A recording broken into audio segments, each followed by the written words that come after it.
കഴിഞ്ഞ ദിവസത്തെ വീഡിയോ നിങ്ങൾ എല്ലാവരും കണ്ടിട്ടുണ്ടാവും. അതായത് ഈ ലക്ഷ്മി എന്ന് പറയുന്ന ഒരു കോണ്ടസ്റ്റന്റ് നൂറയെയും ആദിലയും സ്വന്തം വീട്ടിൽ പോലും കയറ്റിയിട്ടില്ല, അവർ സമൂഹത്തിന് തെറ്റായ സന്ദേശങ്ങൾ നൽകുന്നതാണ് എന്നുള്ള രീതിയിൽ അവർ സ്റ്റേറ്റ്മെന്റ് പറയുകയും അതിനെ അനുകൂലിച്ചുകൊണ്ടും അതിനെ അനുകൂലിക്കാതെയും കുറെ ആളുകൾ രംഗത്ത് വന്നു. അത് വലിയ ചർച്ചയായി എന്നുള്ളതാണ്. ഞാൻ കഴിഞ്ഞ ദിവസം ചെയ്ത വീഡിയോസിന്റെ അടിയിൽ വന്ന ഒരുപാട് കമന്റുകളുണ്ട്. അതിൽ ഒന്നാമത്തെ കമന്റ് എന്താണെന്ന് അറിയോ? ഒന്നാമത്തെ കമന്റ്, ആണും പെണ്ണും കല്യാണം കഴിച്ചു കഴിഞ്ഞാൽ സ്ത്രീധനത്തിന്റെ പേരിലുണ്ടാവുന്ന തല്ലും വക്കാണൊന്നും കേൾക്കേണ്ടി വരില്ലല്ലോ എന്നുള്ള ഒരു വിരോധാഭാസമായിട്ടുള്ള ഒരു മറുപടിയാണ് കണ്ടത്. ഞാൻ അതിനുള്ള മറുപടി വീഡിയോയിലൂടെ കൊടുക്കാം.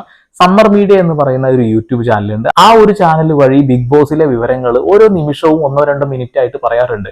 അതിൽ ലക്ഷ്മി എന്ന് പറയുന്ന കോണ്ടസ്റ്റന്റിനെ വലിച്ചു വാരി നിലത്തൊട്ടിച്ചു എന്ന രീതിയിൽ ഒരു വീഡിയോ ഞാൻ കണ്ടു. ഒരു സുഹൃത്ത് അയച്ചു തന്നു, ഒന്നും നോക്കിയില്ല, അതൊന്ന് കാണാമെന്ന് വിചാരിച്ചു. നമുക്കൊന്ന് കാണാം, പറ്റുന്ന പോലെ ഒന്ന് റിയാക്ട് ചെയ്യാം. അതായത് ആദില ഉൾപ്പെടെ ബാക്കിയുള്ളവർ പറഞ്ഞു അക്ബറിക്ക കാരണം സമയം നഷ്ടപ്പെട്ടില്ല എന്ന് അവിടെ നിന്ന് പറയുന്നുണ്ട്. ആദില, ബിന്നി ഇവരൊക്കെ പറയുന്നുണ്ട്. അപ്പൊ ഇത് അക്ബർ എന്ത് ചെയ്തു? ഈ